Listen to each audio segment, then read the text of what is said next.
So when we take a look at a deadlift using a resistance band, basically all we're gonna do is take our resistance band here like this, we're gonna double it over, and you're gonna step on the whole band, just like so, right? So the band is running underneath the arches of your feet.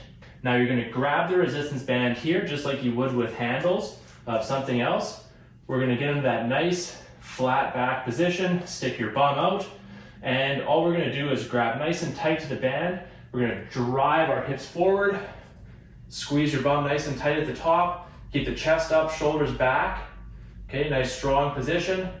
And then we're gonna initiate hips back, stick your bum out as you come down, lower down, keep a little bit of tension on that resistance band, and then drive with the hips back up again, keeping the chest up, right? So we're gonna stick your butt out, come down, and then drive through the hips, keeping your bum nice and tight and your chest up as you come down. So what you want to avoid is a lot of people when they come down in this position, they'll actually let their shoulders cave. So we don't want to do that. We want to keep that nice flat back position, shoulders down and back. And then also as we come up, we want to really focus. You don't want to be shoulders rounded here. Really fight to get those shoulders back in that nice good posture position.